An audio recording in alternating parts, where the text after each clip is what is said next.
Great. Welcome back to the show, man. Yeah, Thanks for thanks for coming having back. me. I appreciate having you back here. Absolutely. Yeah, So happy to be back. the thing that we get asked this a lot about, whether it's a client or whether it's a friend or whether it's somebody coming in and, on one of our YouTube videos or coming in and just asking and either they're an SDR manager or a potential client. They're saying, hey, how do I go from, I want to build I want to build a sales development campaign, sequence, program. How do I create that strategy? It's a common question. And so what I want to do is just kind of sit down with you and talk about your thoughts on what is an outbound strategy? Where does it start? Where does it come from? Yeah.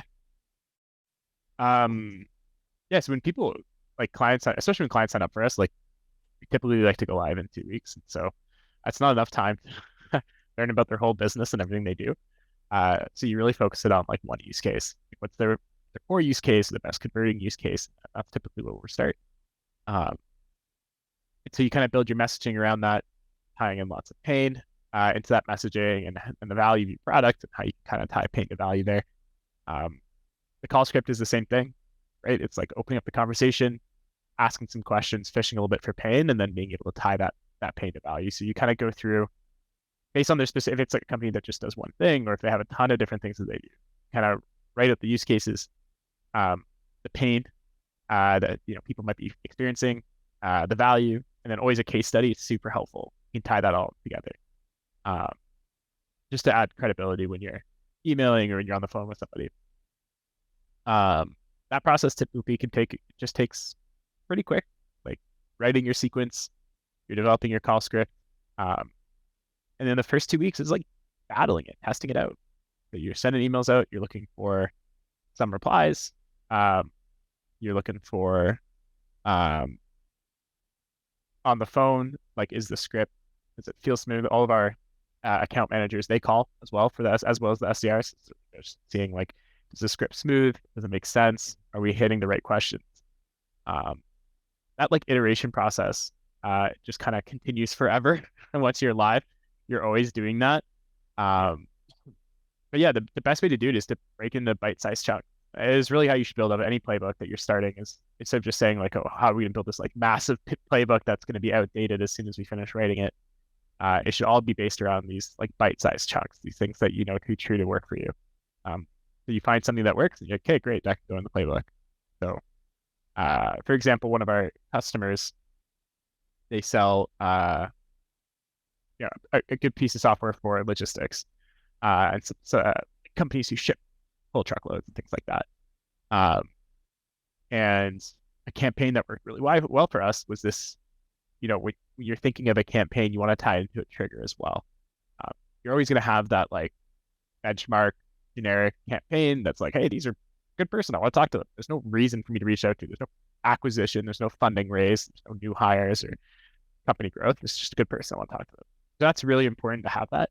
Um, but where you can get super, super successful when you start to build messaging around a trigger. So you can say, uh, for new hire campaigns, for example, is a go-to for us. Um, but that doesn't work for like managers. You're targeting like a manager, a new hire campaign isn't super successful. They're 3 months into role. They're like, listen, man, I don't make the decisions here. I'm just a manager. Like I'm just trying to keep my head down kind of thing, just figure out the ropes. But a VP is totally different. Someone brought into a senior leadership role is brought in to make changes. That's why they were brought in. They weren't brought in to keep the status quo like maybe a manager would, or slightly less senior.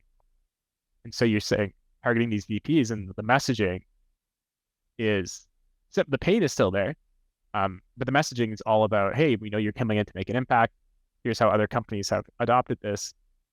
And there's natural buying intent with VPs and there's typically a little bit of wiggle room for budget for projects. In fact, it's expected of them. And so you're offering them some value there to say like, hey, this isn't on your radar. This could make sense for what you do. This could be one of the first things that you tackle. Um, and so you have that core campaign, and then you kind of adapt it to that trigger. So you kind of have the pain and the messaging based on your use case, and then sort of variants of it based on trigger. And the same thing can go for funding. Same thing can go for high employee growth. You really just have to figure out based on your product, where is pain going to be exemplified? Like where is it the strongest? Um, And so for like, if you sell employee onboarding and offboarding like compliance, uh, if a company's flat and they're not really growing, you're probably not going to land super well. And even a new person coming in, you try and run that campaign, they're not really growing. So a new VP is going to go, not really for us. But if a new VP is brought into a company that's exploding in growth, all of a sudden this onboarding software, hey, this is actually a huge pain point for us and a huge buying trigger. So totally, I know it's like a really hard answer because it like totally depends on the client.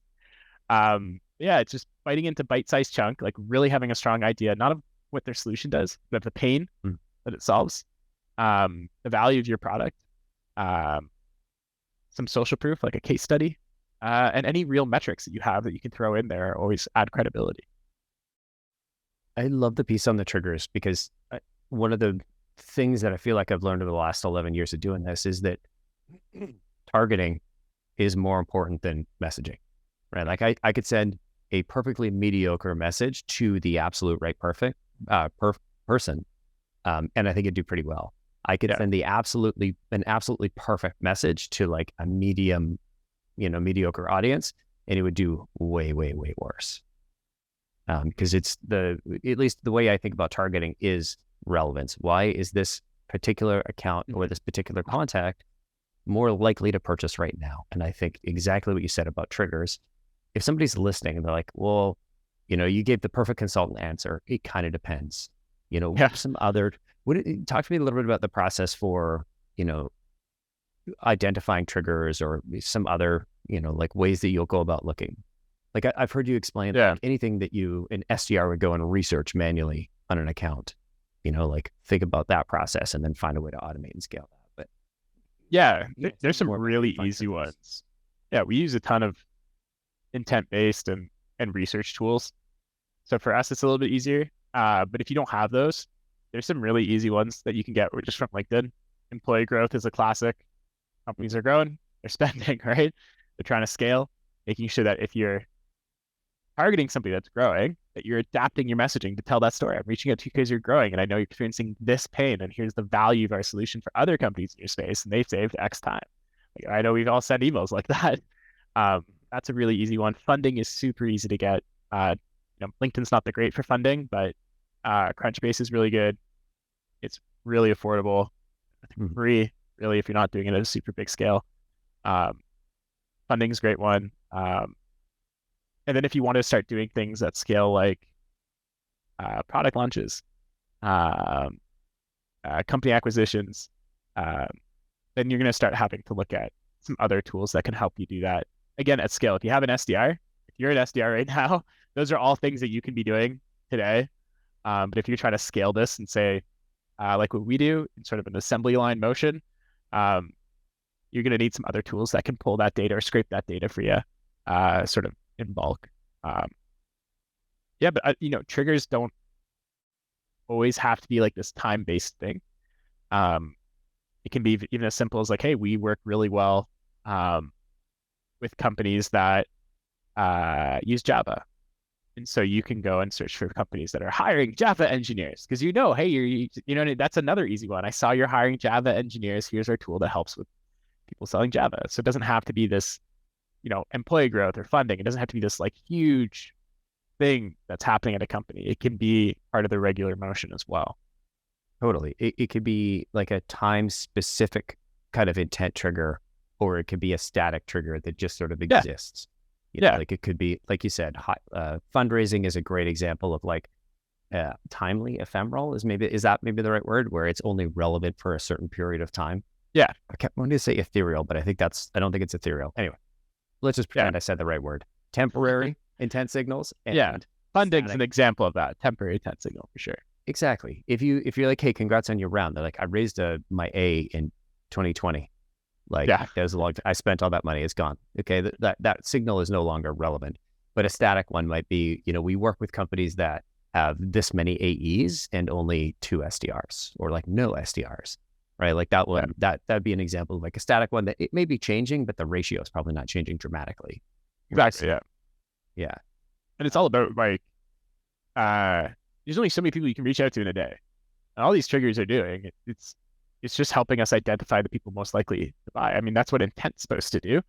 Um, Mhm. you've had success with intent. Um, I haven't had a ton of success with it. I've But had zero success. I've had great yeah, success spending money on intent data. yeah. I completed that transaction 100% of the time. Getting The value out idea of of the it is intent great. data. Yeah. Yeah, Well, I actually think, I think the idea initially was great, but I think the idea of it is terrible because let's pretend you did have perfect intent data for somebody that wanted to buy a sales development rep. Or, mm, buy, you can't buy them. But higher. like wanted to outsource a sales development rep. Let's say that intent data goes to intent provider, which resells it to Zoom and Apollo and all these, data providers. Now every one of my customers or competitors that is also using these platforms has access to that piece of intent data. Mhm. And so I specifically think intent data as a targeting first step is a bad idea because it means that particular account, that particular individual is currently getting bombarded. And I think we want to skate to, where the puck is going, not to kind of where it is right now. And I think targeting the Yeah, same, if somebody's getting outreach from like 30 different vendors, they're one, probably already have an idea what the market looks like. But two, they're also like, F this. Like I'm getting too much email, too many calls. Everybody just leave me alone. I yeah, want to find the people and get in early. totally. When I was at Logic before predictive revenue, we got intent data and I pushed it very aggressively. Like, hey, we need this. It's the coolest thing I've ever heard of. Like, Zoom Yeah. Info will surely have the best intent data. And what we found was it performed better than going nuts in the market and just randomly calling people. Um, but our other triggers that we had identified, like employee growth, funding, and hiring, outperformed that intent data in crazy amounts, like upwards of 6-7% conversion rate outbound versus, the intent data was like 2%. Like, okay, it's okay. It was also very expensive. And the things that we're doing right now that are free, Yeah. or not free, but the cost that we had already incurred without getting another vendor was outperforming. 100%. I was just going to ask, like, what was the cost? I mean, we can't go into the cost of, but I don't know. Yeah. the cost. Yeah, we've all made that. I got a discount. I got a discount. Myself. End of quarter. It was end of quarter. Come on. Yeah. Okay. Okay. That's how I sold it anyways, internally. Yeah. I mean, I think we spent a bunch of time on talking about triggers. And so if we are saying intent moving on from here on in, we're not talking about buying intent data or leveraging intent data from a platform. We're No. talking about creating our own intent data. Hmm. I think that's one of the things that lately has been kind of our special sauce of like, we've got this weird mix of like, we start off as a tech business. We have a bunch of tech internally. We've got a bunch of services people. And I think the overlap between the two has really, I don't know, the overlap between the two cultures of like, we've always thought of ourselves as a tech company. We've naturally gravitated towards the more like, I mean, you're constantly looking at new tools and playing with new stuff. And like, and on the AI side, I think the AI is going to be the next thing that I'm a little bit worried every client's going to be like, oh, I want AI to write my emails. Cause I want to get your take on this. I think that's a terrible idea. Yeah. I think having AI write process data from like a vendor or from something that you've scraped to processing one of these intent signals or triggers, and then having it kind of write a sentence or like 8 words about that signal so that you can incorporate it as a custom variable in a campaign. I think that's a great idea. But I think if you sit down at ChatGPT and say, hey, I am this type of company, I'm targeting these types of companies, write me an email that does X, Y, and or that like write me a cold email for them, I think you might be doing it wrong. I totally agree. There's just like a lot more nuance to like really good sales copy. I'm sure AI will get there. What I've seen today on spending countless hours using it, I'm not impressed with it. Just like the eye test, and use it in campaigns, and it's okay. The thing I think that people get wrong with ChatGPT is it's a better tool to help you be relevant, like write relevant content. Personalization without being relevant is just waste of time. Waste of time. Being relevant in your emails is so much more powerful, and you don't need personalization to do that. That being said, it totally depends on your company. If you only have 50 companies you can go after and a very small space, spend the extra time personalizing. And so it's one of those things where, again, it always depends, but if you're going to spend an hour every day, I would spend that hour trying to be as relevant as I possibly can versus spending that hour like, hey, I saw you went to X college, go Wildcats. Did you really like the hot dogs that they served at the stadium? Like sometimes you get those emails, and I get them too. I mean, I had an amazing email from Gong. Shout out Gong. I had the best personalized email. I'm a like trained pilot. I have my ratings. Never really did it before I got into sales too much, but I saw in my LinkedIn that my first job was a flight instructor, and they reached out to me and had this crazy email that was like, you're descending through 2,000 feet, you're in the clouds, all of a sudden your instruments don't work, you don't know where you are. And it was like this wild. And I was like, this is amazing, like the best email ever. Unfortunately, it's totally irrelevant for me. I don't need that at all. But like, wow, that was a great email. I even emailed the pack being like, this is amazing, but like totally not relevant to what we do because Gong doesn't integrate with any of our tech. We're an outsourced sales development shop. We're not, AE closers or anything like that. So, yeah, I mean, that would be a really good example. I'm sure she spent a ton of this before ChatGPT. So I'm sure she spent a ton of time doing it. Best email I've ever gotten by far or sent. But yeah, totally not relevant. I feel the same way about Chili Pepper. Though that team knows how to write emails, and I think they also believe that we will eventually become a customer. And I feel the same way. Like the emails they send are just awesome. They do a great job, and I'm like, it's just not relevant to me right now. Totally. Your tool is shaped this way. My need is shaped this way. It doesn't fit. It doesn't make sense. It probably never will. And I'm like, I want you to put me on a global block list. Not so that you stop bothering me. I love these emails. They're great. I want your SDRs to stop wasting your time on me because, like, I know who you are. You've already established that relationship. You just poke me and be like, hey, once a year, hey, has anything changed? I think they've like earned that at this stage. I've interviewed like 6 people from Chili Piper on the podcast. Like any of them could easily pick that up. They're like, pick up a phone and call me and be like, hey, is it relevant? Has anything changed? And be like, nope. I'm like, okay, cool. Yeah. But I think to your point, like if you're going to spend time focusing on how am I going to make my outreach, how am I going to prioritize reaching out to the right 10 accounts, 100 accounts this week versus how do I personalize the heck out of this email and send it to a random cohort of people? Yeah. Yeah. Maybe it's like right message, right time, right person. You only need 2 to 3 to get some traction in an account. If you have the right time, the right message, hopefully you're getting a referral. And you just kind of work your way through because if it's the right time and it's the right person, even if your content isn't perfect and you haven't personalized, if that person needs a SOC 2 audit and you sent them an email being like, hey, I do SOC 2 audits and it's the right time and the right person, they're going to book a meeting with you. So it's like you're just trying to make sure that you have 2 of those 3 as you're defining and going to market with your new campaigns, your new plays. That is a piece I wanted to double click on because I think this has been a bit of a shift for people the last couple of years. That in the early days, it was if we weren't trying to prioritize relevance or these triggers, you would take, this is my total addressable market. And I'm going to say, this is my total addressable market. This is the email I'm going to write to them, dump it in a big campaign machine, push the go button, and it goes out. It splits between however many SDRs. You refresh your content quarterly. What are the changes I've noticed? Like that's kind of what we used to do with Accelerate back 5 years ago. You just keep shoveling emails into this system and it would go and it turned meetings out. Now it seems like a little bit more complicated. You got to have plays going, different types of plays for different types of triggers. Talk to me about like, once you've kind of identified the triggers, how, like, do you just spend all your time on one? Are you splitting between multiple? How does that work?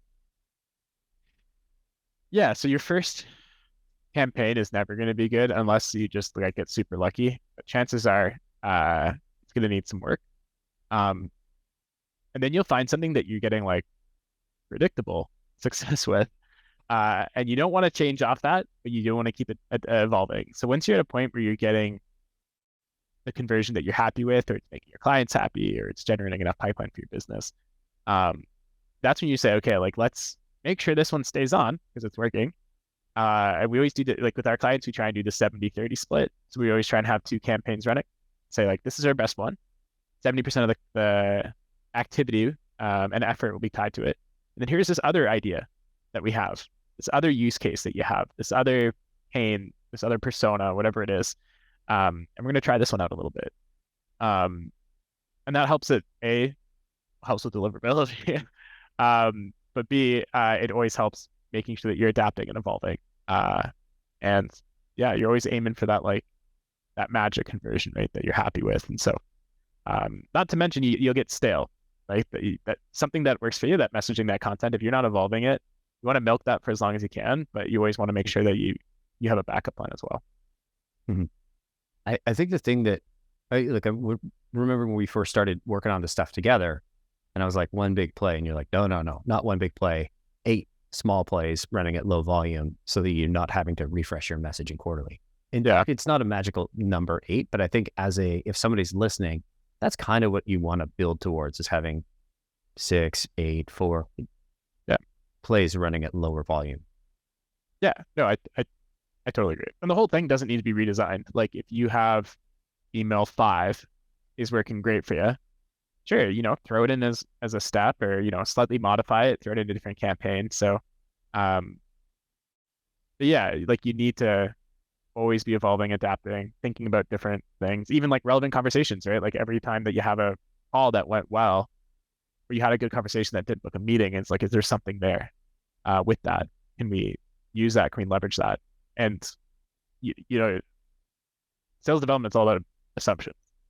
And I'm making the assumption when I'm reaching out to a VP of logistics at a big distributor, that they like to be talked directly to, that short emails are better, that I can be a little bit more aggressive, or not aggressive, but more blunt. Versus if I'm calling to like HR professionals or VPs in the HR space, probably not going to be as blunt. And even like calling people in like public sector, like police, if you're selling like police chiefs, or like any kind of software that helps like a police department or a school district, it's like, okay, now we got to be like probably a little bit more professional. Like maybe, hey, Captain Williams instead of hey, Bill, like probably, goes a long way. So that's like another piece too, is like um, you always want to imagine yourself as much as you can as that person. You look at movies and books, and like, okay, who's a character that was a police chief that I can like pull from? Like, what do they seem like? What are the stereotypes around those types of people? Okay, cool. Yeah. So that's going to inform the way my messaging is going, and it's going to inform the way, my calls are going as well. From a product perspective, the thing I used to think about was like, what's the user experience of this email or this Yeah, call for the yeah, person on the receiving end? Right? Like, how do I optimize so that this is going to be the best experience for them? yeah, And like the best experience for them is one that kind of resonates and meets them where they're at. And if yeah, if people call them, Captain Phillips instead of Bill, you want to make sure that you're showing that you're part of the tribe, that you're kind of, yeah, you understand the persona well enough to fit in. Whereas if you call a police chief who everybody calls him Captain Phillips and you call him Bill, like you're just outing yourself as like, hey, I'm an outsider. totally. Yeah. I mean, we have one of our best converting emails. I readapted it for another client in the public sector, and really negative responses. So I was like, okay, let's turn that off real quick. This Yeah. email is getting a ton of replies, and they're all very negative. So I'm like, okay, maybe uh, take an extra look all the way through your campaigns to be like, is this right for the persona? Uh, so yeah, it's a little bit easier when you sell to one persona that you can know really, really well. Mm-hmm. That helps because you can slowly and slowly and slowly adapt your message to get it better and better and better. Like when as I sold a product that was, our focus was like UK and US and startups. And in California, we would like put emojis into our emails, and the emails were longer. And we threw in things like budget and ROI and like all those words that they tell you not to. And then when we rolled out that messaging in the East Coast and in Europe, opt-in contacts, the messaging just wasn't very good at all. It wasn't working, and we like cut messaging down like crazy, and it was working really good. And when we tried it in California and on the West Coast and more in the tech markets, it wasn't working. So yeah, like always, that is like an extra layer, and that's why you should work with predictable revenue. But that's an extra layer that eventually you'll be able to, once you're getting comfortable with the plays, like, Yeah. don't try and tackle that as your first play. Yeah. I think your first play, it's like start small, crawl, walk, run, find something that works, milk that as long as you can, and then start tweaking that, fiddling, tinkering with it until you kind of figure out like, are the regionality differences, the time of year differences for these emails, things like that. Tell me more about the tweaking, tuning, testing, iterating. Like, how do you just log into your instance of Apollo or Outreach or whatever it is, and just like make tweaks at random whenever you feel like it, or is there a bit of a process? Um, yeah, you really want to be like, you want to empower your SDR team, first of all, to be able to make those tweaks and make those changes. Um, I'm always like, there's always that debate. Do you have one sequence that's written by somebody and everyone has to use it, or do you let them use their own sequences? You save that one for a different call, maybe, because that's Yeah. the whole thing. Yeah, when you're doing the tweaking, like, you want to be in there pretty constantly. Like when I write content for a client, I'll write it and then I'll leave it for 2 days. And I'll go back and then I hate it and then I rewrite it and I leave it for a day. And then when I'm talking with the client and showing them it, I'm like editing it in real time. I'm like, I promise I've looked at this a few times and I'm like, I hate that. Okay, 1 second. Like, okay, so this is what we're gonna say here, and then I like delete a word and write a new one in there. Mhm. And so yeah, like being concise obviously is important, but um, yeah, you're constantly tweaking it. Like it's always helpful to have this like aspirational conversion rate that you're trying to get to. Um, and it is possible to hit some really good outbound conversion rates. And so just as you're going, making sure you have those little tweaks in there. Call to actions that are working better, A/B testing everything like crazy. Um, like having SDR, like we've had success with SDRs writing an email that I look at that and say, that's terrible. And you just throw in the test just to see, throw it in the mixer, and it performs really well. It's just different, just a different way of thinking about it. I think when you've been doing sales development for a long time, sometimes you get into that trap that of like start to sound like a sales development person in your emails, and it's always good to take a step back and try your best not to sound like a sales development person when you're sending those emails. Yeah. I think the thing I always struggle with when I'm writing emails is like, I think assuming I know more than I do about the prospect, about the process, about all of that, I find myself anytime I've been happy or like excited to send an email, I'm like, oh, this could be a good one. Doesn't do well. Anytime I've been like lukewarm, be like, I'm not sure. There's upsides or downsides. It's always done well. Yeah. And it's So it's good to have no egos in sales development. Like you always have to be willing to try it. Like a new call script that you think, I don't think that's going to land, it might blow it out of the water. Like you just have to try it. You can't have an ego. You have to like encourage that creativity on the team. Totally. And having that freedom to test out something that like the number of times I said, hey, I think this is bad, but it's worth a test. Yeah. Because I don't trust that I am like some perfect omniscient sales development being that can just say, look at messaging and be like, that's going to work. That's not going to work. Nobody can do that. And so even though I don't think it's perfect or I don't think it's going to work, there's things that are low probability that like, if I think they don't work, then so do all of your competitors, SDR managers, right? And they looked at this, they went, it's a bad idea. And they didn't test it, but we're going to test it. And we'll test it at a low volume, but those are the things that create these like outsized returns in terms of like reply rates. The thing I hate hearing the most from a client is like, no, I don't think that's going to work. I don't want to test that. Yeah. Like, what data do you have that leads you to believe that leads you to conclusively rule out that this will not work? And there's no answer to that question. Yeah, no, totally. I think one of the reasons that you can be successful, at least what I see it, is that marketing is like super good at marketing. Typically, they're really good marketers. You typically see that pushback from people that typically are in marketing or involved with marketing, and there's totally different language from when you're marketing to people that are familiar with your product, or they've downloaded an asset, or they went to a webinar. There's different messaging that's nurturing them. when someone has no idea who you are, what you do, or might not even know that the problem they have is a problem that they're living in pain and make their lives easier, you need totally different messaging because it's a totally different. You're not trying to teach them about a feature or or slowly nurture them on this journey. You're trying to educate them, trying to get 30 seconds of their brain to try and point to something they didn't know they had or a problem they didn't know they had. Or even see if it's relevant.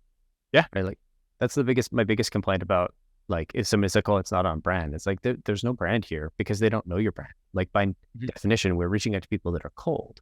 And so what we want to do is qualify for pain.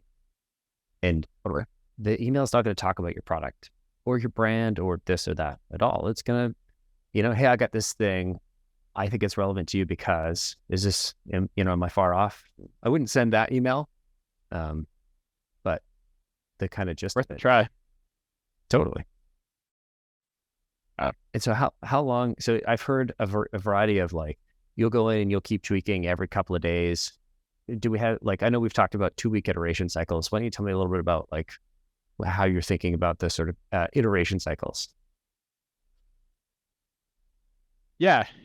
It's like chicken, kind of playing chicken, because you don't want to quit if you don't see early results. Like you do want to give it, when you put time into it, you don't know if it's going to work or if it's not going to work.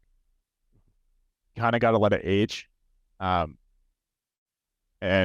I don't know if I'm like ruffling feathers by saying this, but there's that like really old, like, what is it, 13 touches before you book a meeting or something, that like wives' tale kind of. I'm sure there was some data to point to it at some point. But from what I've seen, like the first 7 touches are like 80% of your meetings. So I know 13 will book, 90 or whatever, but yeah, 4 even. Yeah.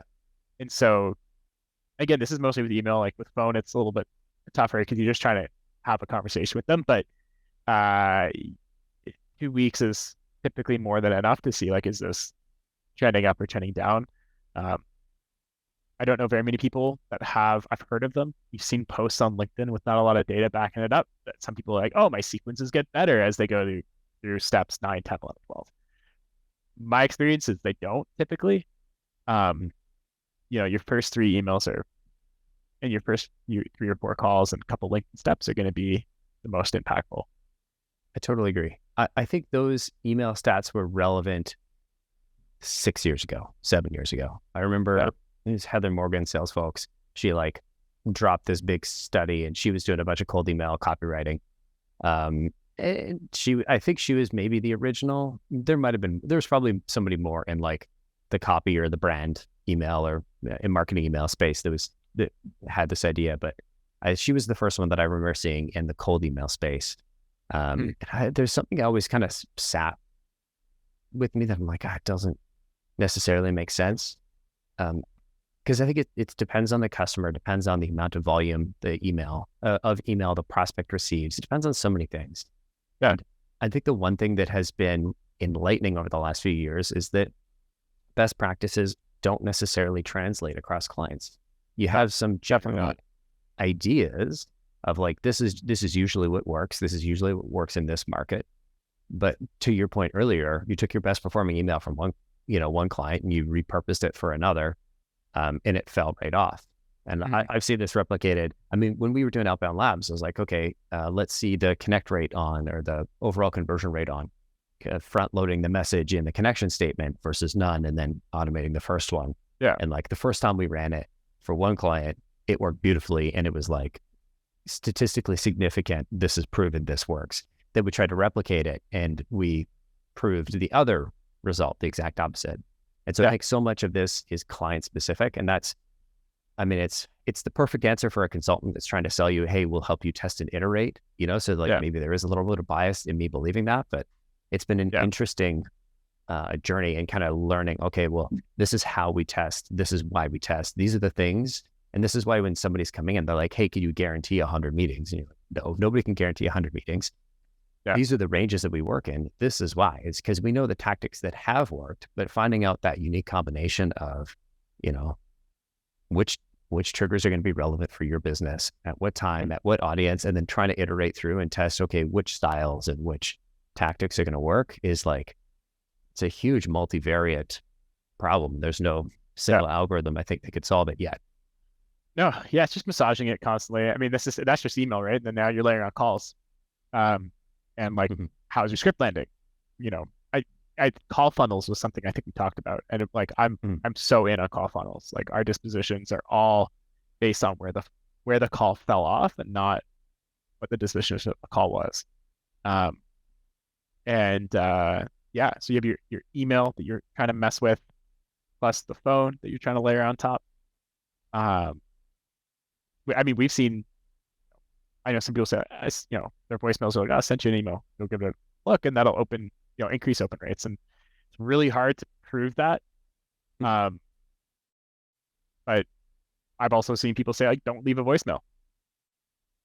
Keep calling until you get them. Like, call over and over and over.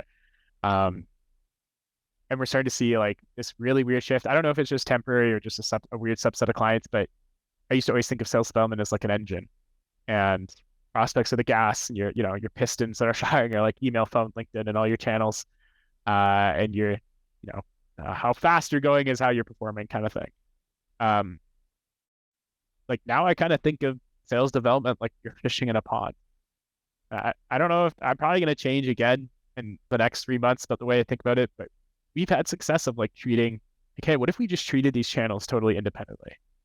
A LinkedIn campaign, an email campaign, a phone campaign.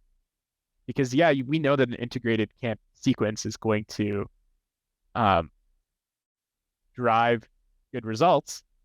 Um, we know that um, It should, in theory. in theory, I but with I'd the, say we the, the know. different campaigns, you're targeting different people. So your breadth is actually quite big. Because you can say this is a LinkedIn campaign on this trigger, this is an email campaign on this trigger, this is a phone campaign on this trigger. Mhm. And so you're kind of testing it scale in a weird way.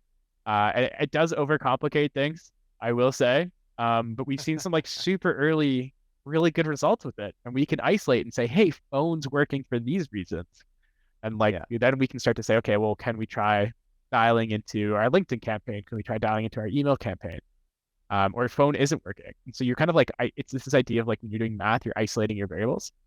And that's like a part of that when identifying a sequence is going wrong. It's this like whole like there's email steps, call steps, link steps. You're all saying different things. And on top of that, there's this like cadence, and they all kind of integrate. And so it can be hard to diagnose why something's not going right. If you have these channels in isolation, you can kind of drill into those channels individually.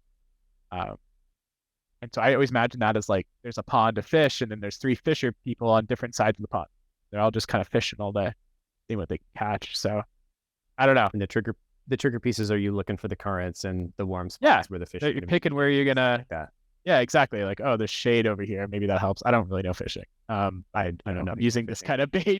bait or whatever. If you want to keep the analogy going, but yeah, it's just that's like another way to think of sales development as well. Like you don't have to, doesn't always have to be integrated. Like it can just be a phone. Like it's really weird when I started sales development, like LinkedIn was like king. And it was just pitch, slapping all day long, sending thousands of connections, just brute force. It was brutal. But we're booking meetings, and then that kind of stopped working, and can't do that anymore. And then email started to work. Sent like 500 emails per email address every day. And the results were so good just from personalizing the first line of this email that you go, why would you ever call? Cold calling's dead. I just have to personalize like one or two sentences here, fire it off every 50 emails. Boom, I get a meeting, like that's money in the bank. And that stopped working. And now phone is like killing it for us. We're doing so well on the phone. We're booking so many meetings on that channel. And, wasn't that long ago that everyone was saying phone call is dead. So it's just crazy to think that in a short time, how different sales development is. And I'm sure, Vidyard had, and on those like outbound videos have had their moment. I'm sure they still think it's the bee's knees and everything. And Mhm. I've had success with video. Uh, but it's just crazy how these kind of channels have their moment in the sun. And that's kind of what drove that theory of like, should we be, when we launch with a new client, should we be testing these channels independently? Does that help us or hurt us? Early results are saying it helps us, but this time next week, I'm like panicking and getting all the sequences all aligned and like, it's not working anymore. Back to what we know. So we'll see how that goes. And, and just to add some color to your point, like it's not that cold calling is dead, or it's not that cold email is dead, or that LinkedIn is dead. it's just that there are varying degrees of effectiveness, and there's varying Yeah. degrees of like, is the juice going to be worth the squeeze, right? You can still book meetings through any of those channels, just like you can still book meetings by going and knocking on doors.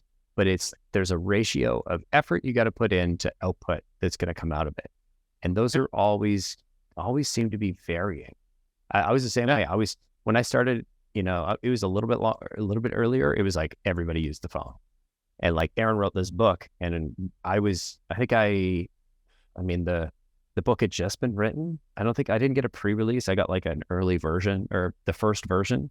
And like, yeah, email took over. You could send 50 emails and get like 5 to 10 responses. It was bananas. And like that email as a channel, the phone still worked, but to your point, it didn't make sense to send an email, or it didn't make sense to make a phone call when in the same period of time you could send 5 emails and book one meeting. Totally. And so it's all this like cost benefit. How much cost am I going to invest from like a time or activity perspective versus like what is the output in terms of a meeting and quality of meeting? And so I think nothing's really dead. It's just that kind of cost benefit continues to shift based on, LinkedIn changes a thing, or they change an algorithm, or the phone changes a thing, or there's this new email deliverability thing that you got to pay attention to. There's all these sort of shifting cost benefit ratios, I think.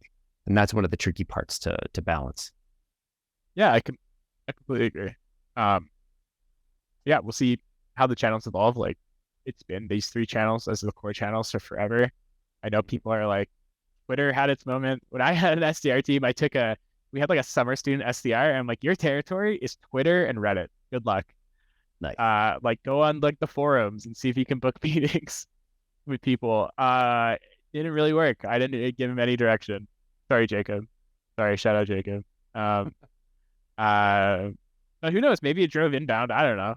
But it was a fun experiment. But you're seeing it like pop up in LinkedIn. People are chatting about it, like WhatsApp, prospecting. I'm seeing some like nods to like people still swear by Twitter, which is crazy to me. So Instagram. We had a client that we couldn't Instagram meetings for, period. And shout out to Bernard. He was like, "What if we just use Instagram?" And I was like, "What do you mean use Instagram?" He's like, "Oh, you could DM somebody." I don't have an Instagram account, so it was just never a social network that attracted me. And he's like, "Hey, we'll just DM them." I'm like, it sounds so dumb. I was like, I was like, "You're welcome to try it, but I don't put any stock in the results." And he booked like 20 meetings the first month. And he's like, "Hey, boss, who's dumb now?" Yeah, it's crazy. It's just being creative, being in the spaces, trying new things constantly.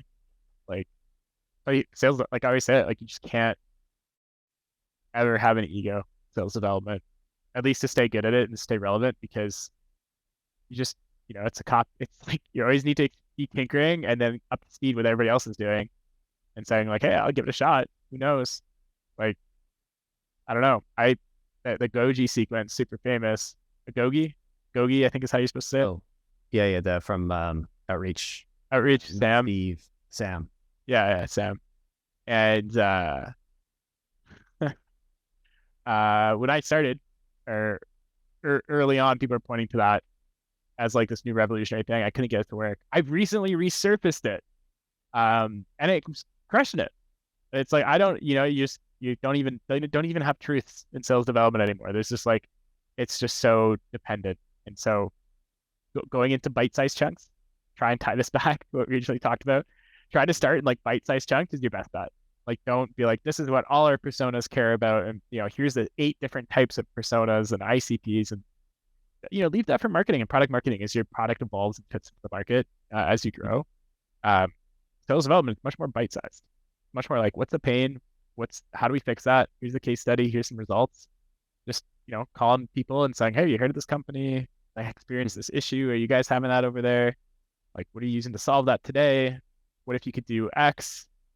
Would that be able to drive an impact? You just kind of trying that messaging out. Yeah. I like that there is no one right answer. There's no ebook I could sell you for $199 that would give you all the secrets to sales development. Like there's no one single truth. It all kind of depends on your customer, depends on what you're selling. It depends on what the market forces are. If there's a ton of other competitors that you have that also have sales development reps and are also emailing or calling or whatever. It's just there's so many variables that I love your bite-size snippets. Try it. Nothing is sacred. You just got to keep testing. Yeah. Look for just trying to find something that works, right? Always. And once you find something that works, you're immediately thinking, well, how do I beat that? Cool. Let's set that one here. We'll come back and test it a little bit. Now let's find the next one and just sort of stacking on these kind of like layers until you have your like beautiful 8-layer sales development cake. Yeah. My first time as a sales development manager, my quota was like every 6 months. It was like, okay, well, you got to do double you did this month in like 6 months. So like, what's your plan to get that constantly? It felt like this sprint all the time. And it was like, and they're like, and you can't double your headcount. They always told me that. You can't double your headcount. How do you double your results in 6 months? And that's like part of what trained me to do that. It's always what you want to be thinking about. It's like, how do we double this? How do we, 10 meetings a month? How do we get to 20? How do we get to 40? How do we get to 80? And it gets harder every time it doubles. It gets so much harder. Yeah. But that's what you always want to be thinking in your head, that like target conversion rate or that target volume that you want, and put a pie in the sky. It's like your North Star. Someone comes in, they say, I want 100 meetings a month. It's like, all right, let's figure out how we can get there. I'm not saying it's impossible. It's probably not going to happen in the first month, but there is a way to get there. If you've got the right product market fit, you got a big enough space, absolutely there's a way you get to 100 meetings a month, 200 meetings a month, 300 meetings a month. As long as you're willing to pay for it. Like there's a way to anything. You know, just most people will balk at like, oh, I can't pay that for a meeting. It's like, okay, well, like these are the economics of that channel. Like anything can be scaled up. Mm-hmm. Totally. That's why sales development, the costs are so front loaded. Mm-hmm. Because you're not booking very meetings early. You incur all these costs and you're not booking very meetings early, but then once it's rolling, it's your most cost effective channel. Mm-hmm. Your team's consistently getting better. They're learning. If you have a good tribal knowledge and a good culture, they're going to be pushing each other to getting better and better and better and better. You should see every class of SDR that comes through your organization is so much better. Like I remember, like my first time manager, I was looking at all my SDRs being like, these guys are all so much better than I was. And then they all went on, got promoted AEs and AMs. And the next class, I was like, they're so much better than that other class. They just like learn, right, from the people that are there, and then they're like, take it, push it, get better than them. And yeah, so by the end of it, it should be by far your most profitable, for acquiring for new customers. 100%. It is like you said, it's the hardest channel because you get crickets. There's very few signals that you can use to judge the success of a sales development campaign in the early days. Right? You can see opens, replies, meetings, pipeline, but this stuff takes months to build up to. I mean, we're probably getting meetings in a shorter period of time, but getting to pipeline, getting to your first close won deals, you're measuring a system when you have to rely on somebody outside that system to close.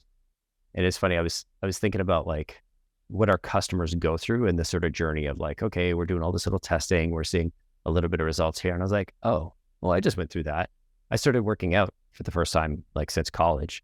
I don't know, maybe 6 months ago, November, December, mid-May now. And like, it sucked for the first 4 or 5 months. It was like, it was still hard. And I started noticing like a week ago, I was like, oh, what is that on my shoulder? I was like, that's oh, it's a muscle. And it's like, oh, I've kind of hit this point where I'm like, I'm starting to see and feel the impact of it. And like, I'm stronger when I pick the kids up, but it took 5 months of like, it feels like nothing. Yeah. And that's kind of, I suspect the feeling of building a new Outbound is like, there's all these little tiny things. Something gets a little bit easier when you do that. Yeah. And there's these small signals that you're trying to build on. But once you get to it, you get to the system where like, oh, it can be extremely profitable. It is I think that is just the nature of Outbound. It is one of the hardest 0 to 1 processes. Yeah, you get momentum. Inertia is the thing. Mm-hmm. Sales development for sure. And yeah, I just say you want to set like really unrealistic high targets. Like I would encourage that. Why not? Go for it. I remember growing up doing gymnastics, I used to think I'm never going to be able to do no backflip. It's not going to happen. I remember like very vividly being like, that's really cool that there's people on my team that can do that. I'm never going to be able to do it. And then you just progress past it. And you're like, oh, I remember this is like something that I'm warming up with is now something that like I used to think it's just not going to happen for me. As a sales manager, I used to think 100 meetings is impossible. My SDR team's never going to get there. And, then you're pushing past 350 and you're like, wow, okay, like we could totally do it. So like having those like, maybe not super unrealistic. Like I want 1 million meetings. I'm going to be the next Jeff Bezos, but having some good, strong stretch goals is super important as well. Like it's helped to drive to it. I was actually just chatting with a client this week, and they were chatting about like email versus phone and how do we know, phone's working now, and like email we haven't got a ton of results from. Like, why is this happening? I mean, they've only been pushing for 2 weeks, but I let them know like, hey, weeks. Yeah, but like, hey, phone is booking a meeting today. Like that you call to book meetings today on the phone. Email is like you send an email out, you send your email campaigns out. You're like, this is for next week. This is for 2 weeks from now, from a month from now. So it's that like phone is a short-term thing and it's been a short launch. That's why we're seeing results on the phone. And there, if you're happy with just the results we're getting on the phone, imagine once email fires up, we start getting some responses there. That's like kind of fun too. Prospecting domains warmed up and yeah, you can get to your full volume, and then you've got through your first cohort of like 4 to 7 emails, right? Like that takes a while to get to. Totally. Promise me something though. Promise me that the first time that you have a customer that joins and they've listened to this and they use this episode as like, you said you could do this many meetings for me, Seth. I don't know what signals promise me. Oh my God. You said, yeah, they're going to come in. Like, okay, so what are we looking like? How are we going to evaluate success in the first month? 50 meetings. Oh, you sell it to the Fortune 50? Okay. Yeah. Okay, great. I'm sure we'll get there. Okay, yeah, exactly. You said you could do it on the podcast. Yeah. I listened to it. Yeah. Next time Pete has a customer's like, so what can you expect? To be like, listen to this podcast and be like, cool, 350 meetings a month. yeah, exactly. Oh my God. That'd be so funny. Awesome. Yeah, I'm gonna start saying these podcasts like, yeah, expect 1 meeting a month. Your team is high power. You get one good meeting a month. That's a successful team. Yeah. Yeah. What's a good reply rate? Any replies. Any. Yeah. Yeah. The bar is tripping distance. Yeah. Awesome. Great. Thank you so much for coming on the show. I appreciate sharing and just to get a chance to like share what we do with our audience, and so people can kind of get a feel for like the people that kind of run the show, once they're going to join us. So thank you so much for coming on and sharing. It's always fun to talk through this stuff with you. Yeah, for sure. Thanks for having me. Right on. Thanks for coming on. We'll see you again soon. And thanks everybody for listening. We'll see you all next week.